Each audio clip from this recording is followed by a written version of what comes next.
For rising damp, this is damp that comes from the ground up. Houses are built with a damp-proof course in the actual wall itself to stop water rising up the wall, because walls are like a sponge. Like any water in the ground will soak up, so you need that damp-proof course to stop the water soaking up into the wall that's actually in your room, so it stays at foundation level.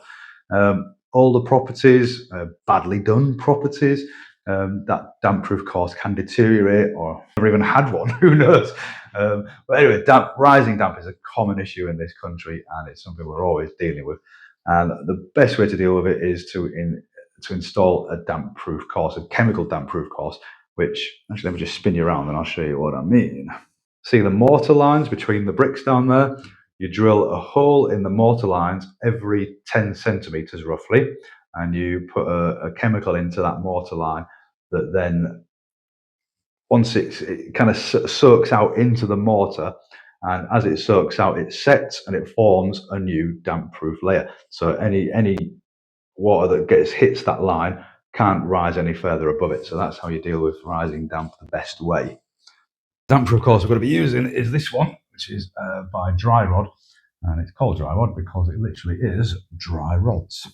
So you drill a hole in the wall, the right diameter for this, and you poke that into the wall and you leave it, and the moisture in the wall makes this it turns it into a liquid over time. And then again, a similar sort of process what I explained before, that liquid then spreads out into the surrounding mortar, and then it sets and it forms that damp-proof layer in the actual mortar of the brickwork.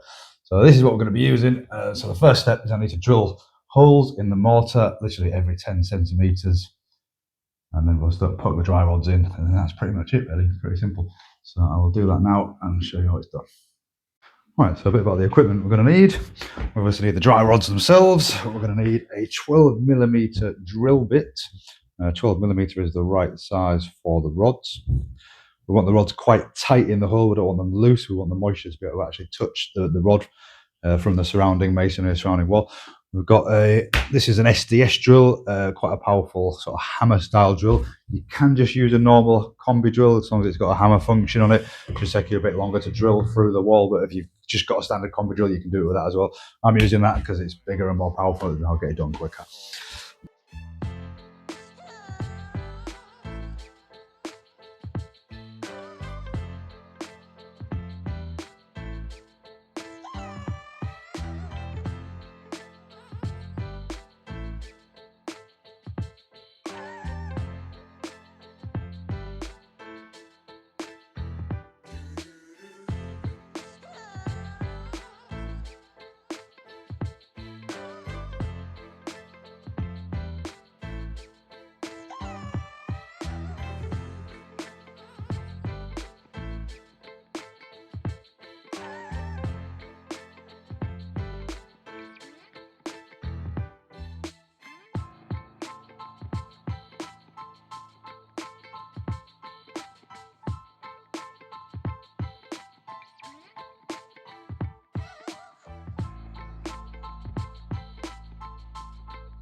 Hello, so yeah, really pleased with how the dry rod installation's gone, the chemical damp proofing. Well, you've just watched the process. The rods have all gone in really nice. I'm just really pleased. They've gone in all the way, apart from that one. We'll cut the end of that one off a little bit. All perfectly in position. Once that all dissolves and soaks into the wall, that will form a really nice damp proof layer between the damp water coming up from below into the wall in the actual room. So it's worth mentioning as well that we, on this particular job, were forced to do the chemical damp proof course from the inside. We had there was a neighbour who built a garage right next to the exterior wall, giving us no access to even look at the exterior wall to be able to do, and never mind do the damp proof course on the exterior. So we were forced to do it from the interior.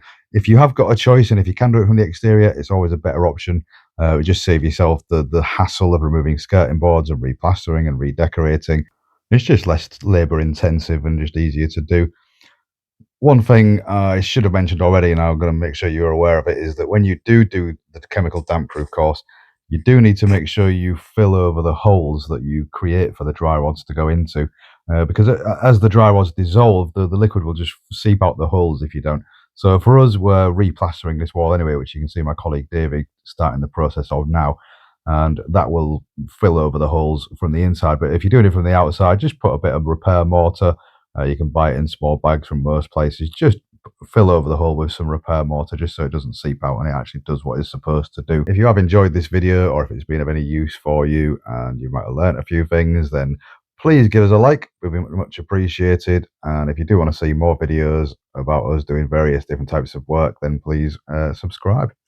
But for now, thank you for watching and goodbye.